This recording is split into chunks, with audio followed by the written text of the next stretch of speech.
yang meluruskan gitu ya sesuatu. Untuk langkah baiknya biar kegiatan kita ini berjalan sesuai dengan nama Tuhan Yang Maha Esa, marilah kita berdoa menurut agama dan kepercayaan kita masing-masing. Berdoa mulai.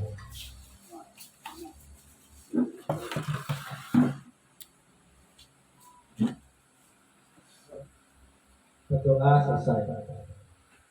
Kegiatan hari ini itu materinya dari Ibu Mariasi. Kita sebelumnya akan mendengarkan paparan atau penyampaian langsung dari kepala sekolah Haji Wijanto sekaligus untuk membuka kegiatan OPPD ini. Kepada Pak Haji Wijanto dipersilakan.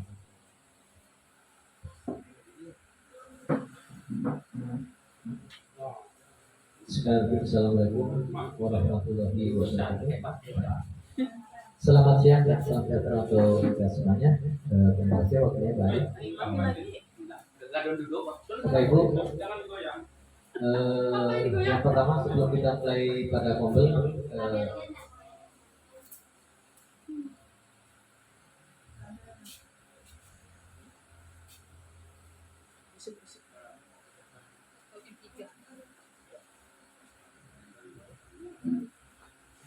ya Pak Gus.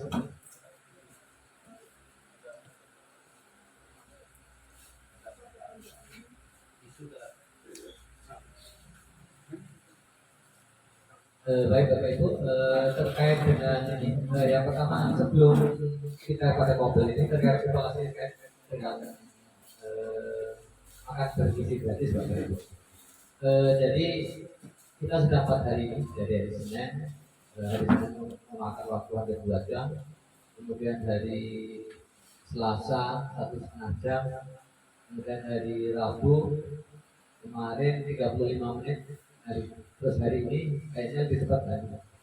Jadi Bapak Ibu maksud saya seperti ini. Jadi nanti kedepannya Pak Adi memang buat jadwal baru, artinya untuk MDG tidak bisa 15 menit, ya minimal 30 menit. Jadi nanti jam istirahat kedua Pak Adi mau tidak mau kalau kita mau MDG itu dimundurkan. Maksudnya jam MDG-nya ditambah. Jadi misalnya mulai istirahat jam berapa Pak? Nah, ketika 10.35 berarti nanti masuknya 11.35 11.5 menit. Oke, itu masuk kembalinya gitu. Jadi usahakan nanti selanjutnya akan seperti itu. Karena kemarin kesepakatan dengan direksinya, dengan penilaiannya bahwa kegiatan MBG tidak mengganggu proses belajar mengajar. Iya kan, jadi mereka tergantung kita mau datang jam 6, mau datang jam 7 itu tergantung kita, artinya tidak mengganggu proses belajar mengajar. Terus yang kedua Bapak Ibu, nanti setelah jadwal jadi Pak Adi, pengalaman yang sudah kan biasanya kalau setelah makan itu kenyang. Terus biasanya kalau kenyang itu mau tidur ngantuk gitu, maksudnya itu pandai-pandai Bapak Ibu mengkondisikan kelasnya. Karena ketika habis makan biasanya memang ketika kita pelatihan itu ngantuk. Jadi kalau Bapak Ibu tidak pandai-pandai mengkondisikan, anak yang tertidur.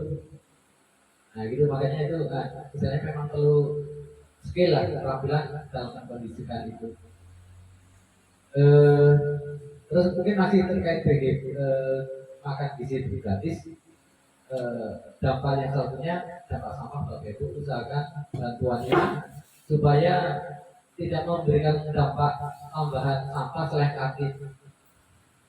Jadi sebenarnya sudah kita siapkan ember ya, silakan anak-anak itu menampung atau membuangnya di situ. Karena selain di ember saya tidak akan bertanggung jawab untuk kebersihannya. Maksudnya gitu, jadi ketika itu di tempat sampah yang diberikan Bu Mariati berarti kan tugasnya juga nanti bukan tugas kita. Kemarin memang saya sepakati seperti itu sama Mas Kris ya. Mas Kris nanti setelah membantu menyiapkan sampah ada tempat sampah untuk pembuangannya itu, artinya kita membantu MDB-nya seperti itu. Nah, dan nanti kemungkinan akan dibuat ketika itu sudah jadi sudah bagus, Pak Ara akan membuat videonya yang sedikit, bukan videonya yang tidak itu terkait kerjasama sekolah mendukung kegiatan dari Pak Prabowo atau presiden kita terkait dengan makan bergizi. Mungkin itu aja import apa namanya sebelum terkait dengan ini materi yang akan Bu Mariati sampaikan ya terkait dengan pelatihan Bu Mariati kemarin di Pontianak selama berapa hari? 5 hari ya? 5 hari ya. Jadi oleh-olehnya sekarang sebenarnya Bu kemarin tadi yang sampaikan tadi ini akan disampaikan sekarang mudah-mudahan karena ini wajib Bu Mariati adalah mengibaskan ya. Baik mungkin pengibasan itu sebagai kita kawan-kawan di sini maupun nanti fasilitator daerah. Jadi mohon nanti diperhatikan apa kira-kira ini mudah-mudahan ini untuk membuat misalnya kita ya selain ini menjadi lebih baik. Mungkin itu aja yang perlu saya sampaikan pada kegiatan hari ini dengan Lembaga Bismillahirrahmanirrahim kegiatan pembelajaran pada tanggal 25 September 2025 dengan permisan yang akan dibuka. Kepada Pak Ibu.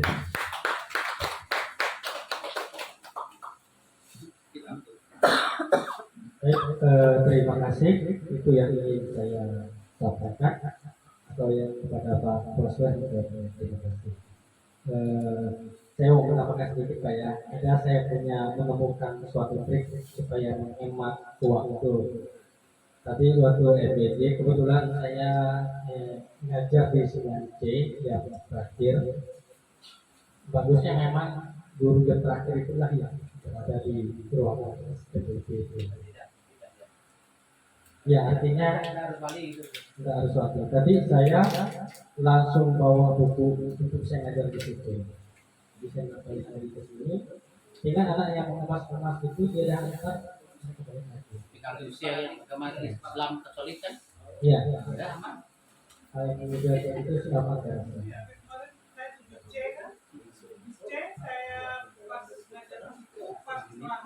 Iya, langsung.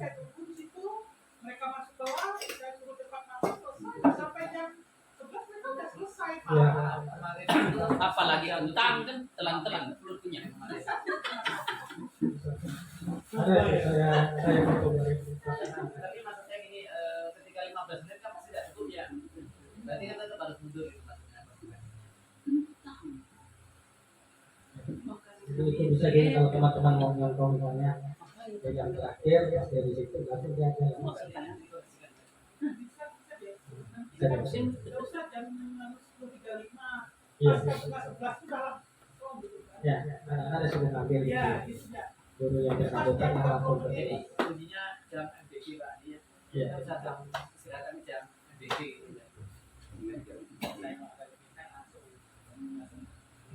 Iya. Iya, yang penting ada anak ambilnya kan. Anak tuh udah paham ya. Baik, terima kasih semuanya. Selanjutnya kita serahkan kepada Bu Mariati selaku yang membawa materi hari ini yaitu 7 jurus BK ibadah. Dari judulnya ini seperti menghilang dari jurus. Bukan jurus. Karate terus kalau udah kemana udah kemarin. Bukan mulai kau. Oke, terima kasih sebelumnya kepada Pak Handi, kepada pembawa acara dan Bapak Kepala Sekolah sebagai penanggung jawab dalam Kombel Aku foto Bang. Laki SMP terus 1 Triliun. aku lakinya. Bismillahirrahmanirrahim. Assalamualaikum, selamat siang, salam sejahtera untuk kita semua. Baik, saya di sini akan melakukan diseminasi atau penjelasan hasil dari pelatihan fasilitator daerah guru bimbingan dan konseling yang dilaksanakan di Pontianak pada bulan September tanggal 8 tahun 2025. Sebelumnya perlu saya sampaikan, ini karena bagian dari tugas OJL saya tetap di LMS. Nanti bulan depan sekolah kita akan dikunjungi juga oleh BGP sebagai sekolah contohan TK.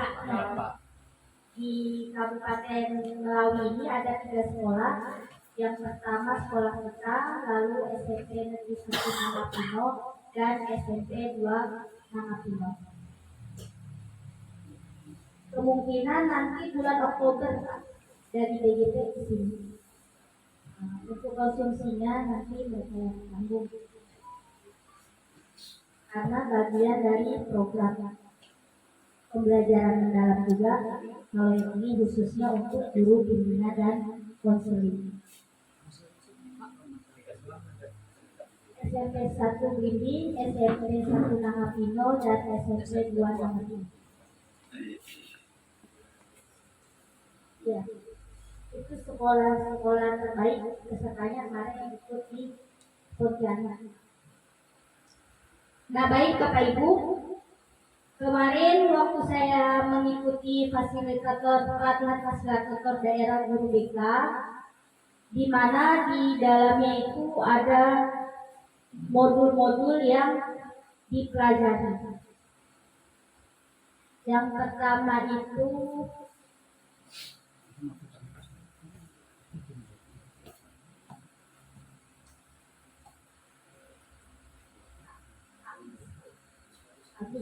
Bagus. kita tolong Pak. Oh, bagus. Agak berat, bagus. Dikasih lem dulu. Lempar nanti baru.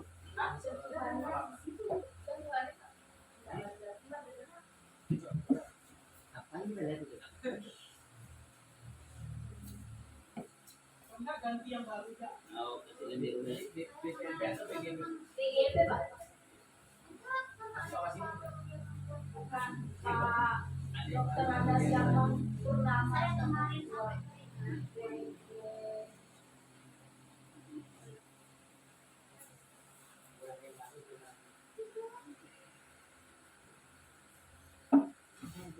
Bahaya gara-gara data yang baru yang lama bermasalah. Tinggalkan sebenarnya. maaf ya Bapak. Tidak apa. Pulang dulu. Kami maafin. Santai aja. Mandi. Yes, sabotase.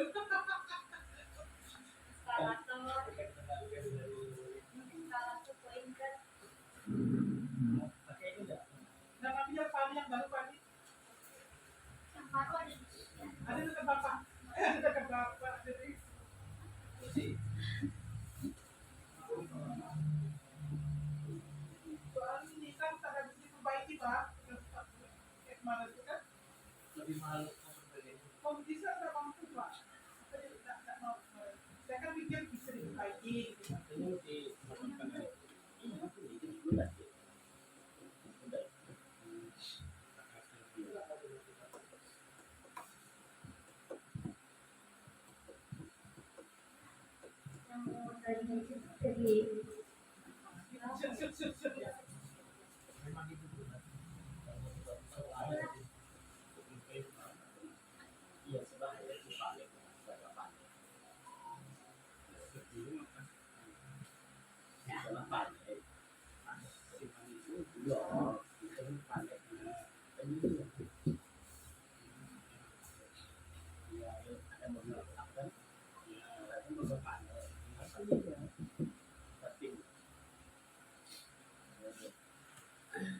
Jangan sampai ketiga kalinya berdoa itu ya. Masuk, kalau bisa nggak kalau turun bawah nggak?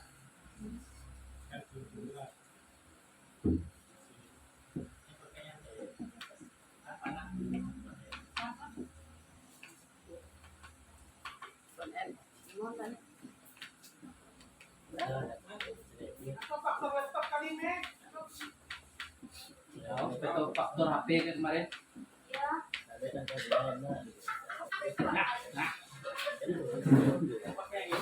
Suka gitu. Kompor kita. Tapi kalau Pak Adri nggak bisa di kompor, Bisa. kan kita ada. Kalau boros. Sendiri. Sama. kita mulai ya Bapak Ibu. Ketujuh jurus BK hebat. Nah, bimbingan dan konseling sekolah bukan hanya tugas guru BK, tetapi juga Aku nggak bisa main ke sana. guru kelas Bisa, bisa. dan guru mata pelajaran. Jadi kita sebagai guru juga diminta untuk dapat memahami mengenai Sampai kondisi tiang situ, Pak. psikologis peserta didik. Lebih Yang tepatnya ke kakinya situ. 3. Tujuannya membantu murid agar mandiri, sehat secara mental, emosional, berkarakter kuat, dan optimal dalam potensi akademik maupun sosial. Ini lebih ke pendidikan karakter ya Bapak Ibu. Di sini tugas guru yaitu menyampaikan ilmu akademik, sedangkan guru BK berfokus pada sosiologi, sosial emosional, dan karir.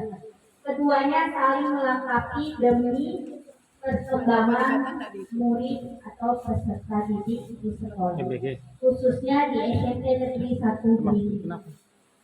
Nah, dalam pembahasan 7 jurus BK itu apa saja sih? Yaitu yang pertama terdiri dari kenali potensi. Kita sebagai guru dituntut untuk dapat mengenali potensi peserta didik kita.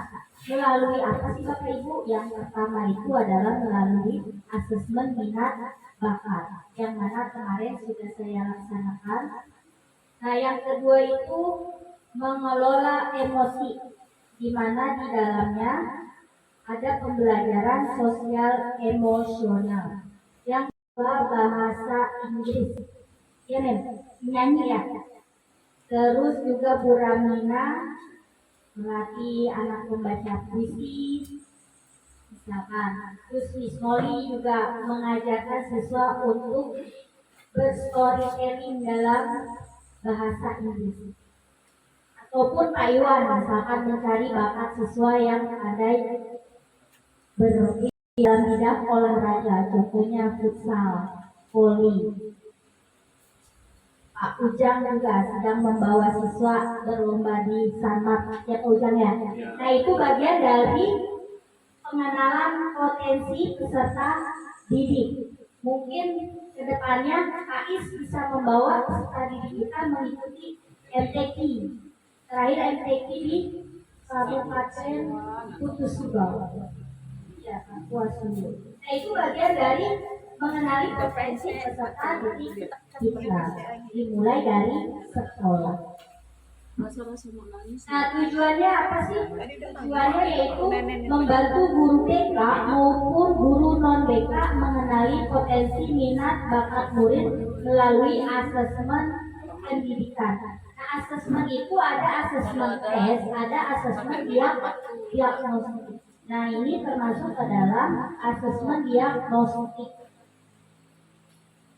Yang kedua mampu mengakomodasi diferensiasi potensi dalam pembelajaran dan orientasi karir. Jadi peserta didik itu mulai dari sekarang kita kenalkan apa itu bakat minatnya, bakatnya di mana, apakah bakatnya dia dalam linguistik atau dalam kinestetik atau ya. Sehingga dia ada gambaran ke depannya, oh saya karirnya bagusnya di mana, yang disesuaikan dengan bakat dan minat yang dimiliki oleh peserta didik. Nah yang kedua, modul yang kedua itu membahas tentang kelola emosi, yaitu membekali guru BK maupun guru non BK agar mampu membantu murid mengelola emosi dan stres akademik melalui bimbingan langsung di kelas dan menciptakan kelas bernuansa sosial emosional learning. Di sini murid belajar mengendalikan emosi agar emosi tidak mengendalikan mereka. Jadi kita ajarkan siswa mengendalikan emosinya supaya siswa tidak dikendalikan oleh emosinya sendiri. Dengan sel dan strategi praktik, murid mampu lebih tenang, peduli, dan bijak dalam mengambil keputusan serta membangun hubungan sosial yang sehat. Ya. Nah, pembelajaran sosial emosional itu terdiri apa saja? Yang pertama adalah self awareness, mengenali emosi sendiri. Yang kedua, self management, mengatur emosi dan perilaku. Biasanya ini kita ada di dalam mata pelajaran agama. Walaupun dari agama juga di mata pelajaran lain juga ini diminta untuk di gurunya agar bisa mengajarkan kepada siswa untuk pembelajaran sosial emosional, lebih ke karakter, yaitu yang ketiga responsible decision making atau mengambil keputusan yang tepat, atau istilah lainnya yaitu dapat memecahkan suatu masalah, bisa saja di dalam pembelajaran PPKN memberikan tugas studi kasus misalkan. Terus relationship skill, membangun relasi sehat. Contohnya apa yang bisa diterapkan di kelas, misalkan dalam bentuk kerja kelompok. Dan social awareness, peduli dan empati terhadap orang lain. Dan contohnya kemarin sekolah kita ada yang mengalami kebutaan, lalu siswa-siswi kita mengumpulkan kolektif uang buka dari bagian dari social awareness, menumbuhkan rasa peduli dan empati terhadap orang lain. Ini bukti nyata sekolah kita telah menerapkan di sekolah tentang social awareness. Jadi peduli ketika ada temannya yang mengalami kesusahan, itu kita ajarkan kepada murid kita untuk saling peduli dan empati. Empati itu merasakan apa yang orang lain rasakan. Nah, yang berikutnya yaitu yang ketiga, tumbuhkan resiliensi. Tadi yang telah saya sampaikan sekilas, resiliensi itu adalah menumbuhkan rasa ketahanan. Jadi siswa tumbuhkan agar tahan terhadap masalah yang sedang dihadapi. Tujuannya, guru mampu membangun murid membentuk growth mindset yang menumbuhkan resiliensi sehingga berkembang optimal dalam aspek pribadi, sosial, akademik, dan karakter. Jadi kita sebagai guru diminta untuk dapat menumbuhkan growth mindset atau bahasa mudahnya itu berpikiran positif thinking. Ya, ketika mendapat masalah, positif thinking, mungkin dari hal ini hikmahnya apa, seperti itu kurang lebih.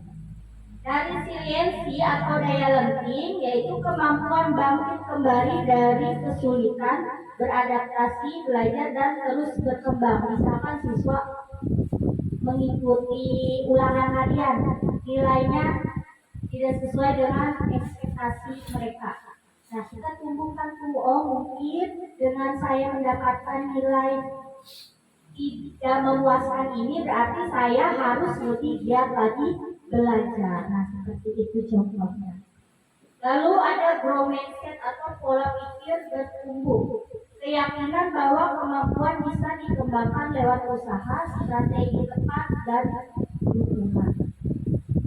Ordinary magic, yaitu konsep bahwa resiliensi bukan hal yang luar biasa, melainkan kekuatan adaptasi yang alami dalam diri manusia. Jadi setiap dalam diri manusia itu ada yang namanya id, ego, dan super ego. Nah, di sini kita sebagai guru diminta untuk dapat menumbuhkan si super ego. Id itu apa sih? Id itu biasanya yang berkaitan dengan sifat kekanak-kanakan. Ingin selalu menyerang, ingin selalu menang. Nah, sedangkan super ego itu adalah yang ada di dalam diri kita untuk menekan si id tersebut. Ini ada di dalam teori psikologinya Maslow. Banyaknya. Ya. Nah, jadi resiliensi kesimpulannya adalah kemampuan untuk bangkit, beradaptasi, dan terus berkembang meski menghadapi kegagalan atau kesulitan. Dengan mindset, dukungan lingkungan dan aktivitas yang tepat, guru dapat membantu murid menjadi pribadi yang tangguh, tidak mudah menyerah. Nah, berikutnya yaitu modul menjaga konsistensi. Nah, kita sebagai guru diminta untuk dapat konsisten tumbuh dari kesadaran internal dan kebiasaan kecil yang dilakukan terus-menerus. Di sini kita berperan sebagai inspirator yang menyalakan motivasi intrinsik murid sehingga mereka mampu menjaga kebiasaan baik dan meninggalkan kebiasaan buruk secara mandiri. Tujuannya apa? Yaitu guru membantu murid menumbuhkan kebiasaan positif berdasarkan nilai agama dan budaya bangsa. Guru mampu membimbing murid menghilangkan kebiasaan negatif dan juga berperan sebagai inspirator bukan sebagai motivator. Jadi di sini lebih dari sekedar motivator. Selain kita memberitahu secara lisan, kita juga sebagai guru diminta untuk melakukan praktek langsung terjun ke lapangan, mencontohkan. Nah, jaga konsistensi ini peran guru yaitu memberi aturan tetapi menginspirasi murid agar mau menggerakkan dirinya sendiri. Murid dipandang sebagai subjek yang punya potensi baik sejak lahir. Guru perlu menyalakan api kecil agar tumbuh konsisten pada diri setiap peserta didik masing-masing.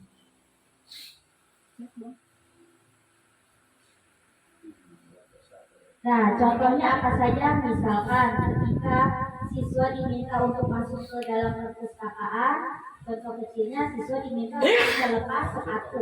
Nah, siswanya melepas sepatu berarti gurunya juga harus melepas sepatu. Nah, itu contoh kecil dari menjaga konsistensi dalam hal yang ada di sehari-hari di sekolah. Misalkan seperti itu. Iya, seperti masuk surau, betul tadi. Ketika siswanya diminta untuk melepas Baru kau kaki suruh cuci dulu. ya, ya, ya, siswanya diminta untuk lepas sepatu, gurunya juga lepas sepatu ya, Kak. Ya. Penting tak bau kau. Iya, yang penting bersih. Kaki dulu.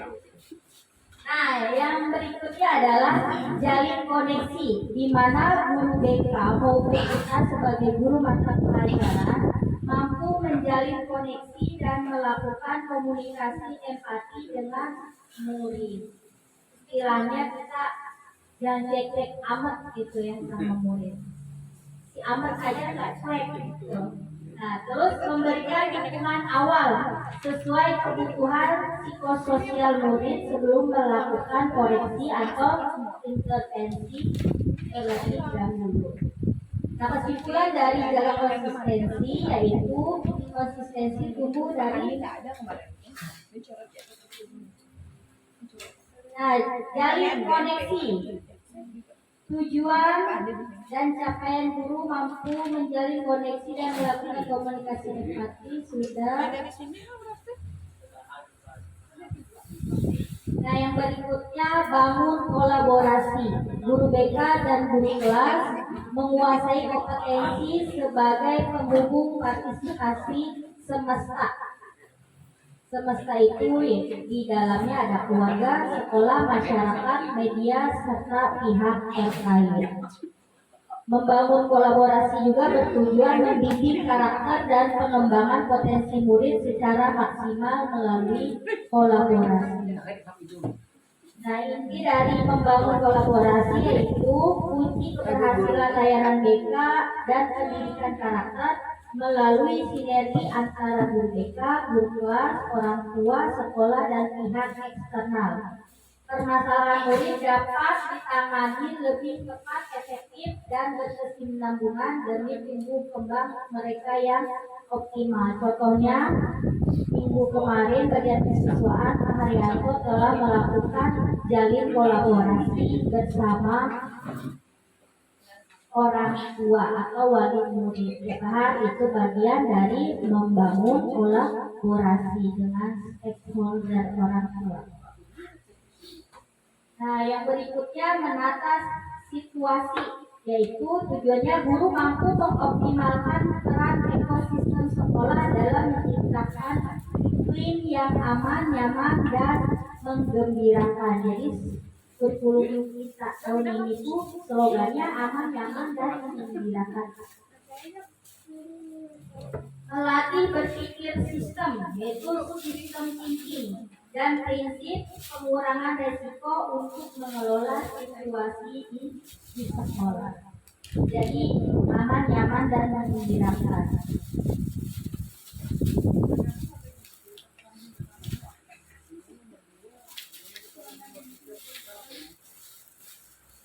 Nah, menata situasi itu terdiri dari aspek sekolah aman, nyaman, menggembirakan. Aman itu bebas dari kekerasan, bencana, ancaman online.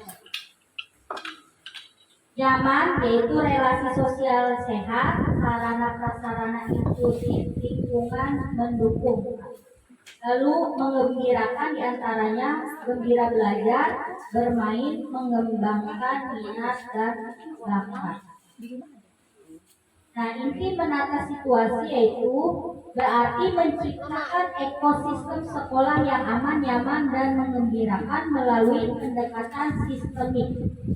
Guru, keluarga, masyarakat, dan media bekerja sama memperkuat kapasitas, mengurangi kerentanan, dan menghadapi ancaman dengan strategi yang berkelanjutan. Nah, itu hasil dari pelatihan saya di Pontianak minggu kemarin. Kurang lebihnya ada 7 modul, makanya diberikan nama 7 jurus BK. Jadi pada pembahasan hari ini saya diseminasi untuk mengisi OJL. Nanti untuk lebih lengkapnya pas ketika ada begitu pada bulan depan. Mungkin itu saja yang dapat saya sampaikan. Kurang lebihnya nanti boleh ditanyakan. Ada pertanyaan? Ya kan?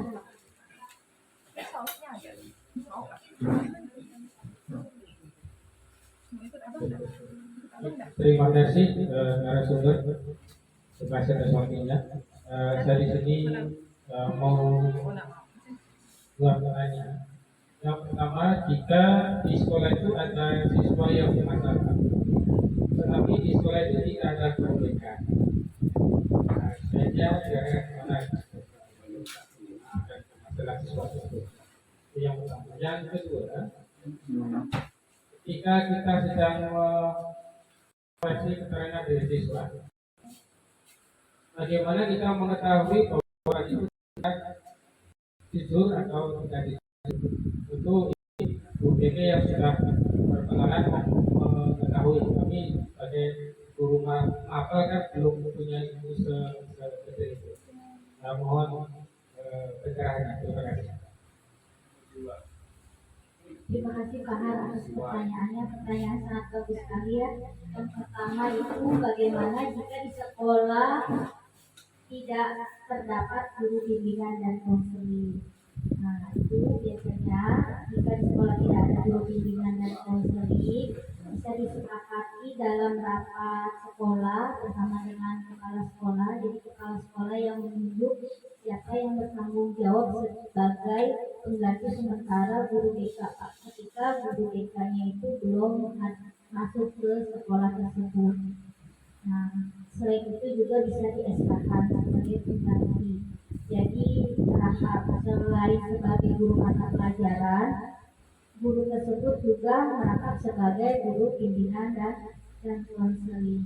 Seperti itu, Ahad. Nah, yang kedua, bagaimana cara agar bisa menggali informasi terhadap siswa yang melakukan kebohongan ketika ditanya ya Pak. Yang pertama, tentu saja kita ketika ingin mengkonseling siswa tersebut, kita bawa ke ruangan yang memang aman, yang dimana hanya terdapat guru TK dengan siswa tersebut atau wali kelas dengan siswa tersebut. Jadi diajak untuk bicara empat mata. Kondisikan lingkungan yang pertama. Nah yang kedua, biarkan kita sebagai guru menggali cerita dari siswa tersebut. Biarkan siswa tersebut untuk menceritakan. Nanti kalau memang dia jujur, jawabannya akan Cuma tadi tinggal tapi bah tetapi kalau kita dia ubah tidak ke jujur, kelas. Kalau pasti amalan jawabannya itu akan muter-muter. jadi Nah, balik seperti lima. itu. Barang kan kita Kurang ubah lebih kelas. seperti itu, Pak Han. Bagaimana, Pak Han? Oh, Pak Kepala Sekolah mau menambahkan. Belum ada ya. Jadi mungkin tambahkan sedikit karena terkait dengan status latar belakang kita. Jadi pertanyaan Pak lagi ketika anak ada bermasalah, kemudian yang ditanyakan tidak ada guru BK gitu ya. Yang pertama untuk penanganan siswa ya, baik yang bermasalah yang tidak bermasalah itu adalah pada pengampunya dulu pertama. Misalnya ini yang pertama misalnya Pak Adi masuk kelas, jadi ada masalah di Pak Adi misalnya menanganinya dulu. Baru ketika nanti Pak Andi selaku guru mata pelajaran itu tidak, misalnya belum selesai, belum tuntas, nanti baru direferal. Bisa referalnya itu nanti ke kesiswaan, bisa ke wali kelasnya, bisa ke tergantung kondisinya mana yang diperlukan, misalnya itu bisa ke BK juga seperti itu. Artinya ada tahap-tahapnya seperti itu. Jadi semuanya berperan Pak. Artinya tanggung jawab jadi tanggung jawab kolaborasi keseluruhan tidak hanya pada guru BK. Hanya tadi ketika tadi memang itu paknya ya memang itu terkait dengan sudah sampai pada apa namanya situasi yang sangat kritis, artinya tidak bisa guru mata pelajaran, guru BK memang harus berinteraksi.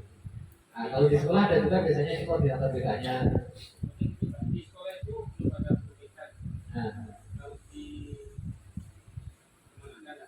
ini kan nanti ada kayak tim PPK ini yang kemarin dibentuk bulan itu sama nanti pelaksanaannya kayak itu masuk ketika belum ada perbedaan. Jadi sekolah seharusnya memang sudah kemarin kan SK-nya itu wajib ya, wajib ada laporan yang SK P3K itu yang PPK. Nah itu kan bilang apa kemarin di semester kemarin Pak itu sudah di dinas sudah di maksudnya sudah semua sekolah gitu. Terus yang kedua terkait dengan ini jawaban jujur tidak jujur. Pak Har mau menggunakan ini kalau teori fisik dulu Pak ya. Ketika anak ditanya ya tadi benar-benar disampaikan berulang lagi konsisten, jadi dia jujur. Tetapi ketika berubah lagi ditanyakan yang sama, pertanyaan sama, tapi dia tetap berarti dia. Kemudian kalau mata bisa dilihat Pak ya. Mata kita ketika menjawab itu nengok ke atas, nengok ke bawah atau lurus. Kalau anak menjawab matanya nengok ke kanan atas itu pasti bohong. Pak Arna mau nengok bapak tuh. Oh.